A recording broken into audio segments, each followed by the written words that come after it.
Telugu Desam party లేదు NDA కూటమి అభ్యర్థి అని నీకొక బీఫామ్ ఇస్తే నిన్ను ఓన్ చేసుకొని భుజాన ఎక్కించుకొని నిన్ను గెలిపించి లక్షల మెజార్టీతో వాళ్ళు ఎంపీని చేశారు.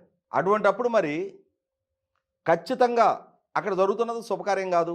ఎవరో మిత్రుడు డిన్నర్‌కి ఆహ్వానించారు. యెస్, మిత్రుడు డిన్నర్‌కి ఆహ్వానిస్తే వెళ్ళొచ్చు. కానీ చిన్నపిల్లలేం కాదు కదా! ఒక బాధ్యత కలిగిన లోక్సభ సభ్యుడిగా ఉన్నప్పుడు అక్కడ డ్రగ్స్ లాంటివి వినియోగం జరుగుతుంది అని చెప్పని నీ కళ్ళ ముందు కనిపించినప్పుడు లేసొచ్చేయాలి కదా అక్కడి నుంచి. ఒక పక్క ఇరు రాష్ట్ర ప్రభుత్వాలు ఈగల్ అనే వ్యవస్థను ఏర్పాటు చేసి 2 రాష్ట్ర ప్రభుత్వాలు ఆ బృందానికి ఆ పర్టిక్యులర్ స్పెసిఫిక్ టాస్క్ ఫోర్స్‌కి అదే పేరు. పెట్టుకున్న బృందం ఆ పేరు ఒకటే.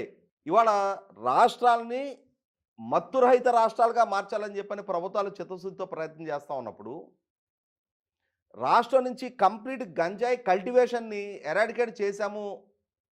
ఇవాళ ఒరిస్సా లాంటి ప్రాంతాల నుంచి, ఏజెన్సీ ప్రాంతాల నుంచి సరఫరా అవుతున్నదే తప్ప రాష్ట్రంలో గంజాయి పండించడం జరగటం లేదు అని చెప్పని ప్రభుత్వాలు ప్రకటించుకుంటా ఉంటున్నప్పుడు, ఒకనాడు దేశంలో ఎక్కడ గంజాయి పట్టుబడినా దాని మూలాలు ఆంధ్రప్రదేశ్ తోటే ముడిపడి ఉన్నాయి అని రాష్ట్ర బ్రాండింగే దెబ్బతింది అని చెప్పని ఒక అవమానకరంగా ఫీల్ అయిన పరిస్థితి నుంచి ఇవాళ రాష్ట్రం నుంచి గంజాయిని తరిమి కొట్టగలుగుతా ఉన్నాము అని చెప్పని ప్రభుత్వాలు ప్రకటించుకుంటా ఉంటున్నప్పుడు, బాధ్యత కలిగిన హోదాల్లో ఉన్నవాళ్ళు, చట్టసభలకు ఎన్నికైన వాళ్ళు, చదువుకున్న వాళ్ళు, ఉన్నత విద్యావంతులు వీళ్ళు మళ్ళీ పైగా. ఇల్లిటరేట్స్ వాళ్ళకేదో అక్కడ ఉన్నదేంటో తెలియలేదు అంటే అర్థం చేసుకోవచ్చు మనం.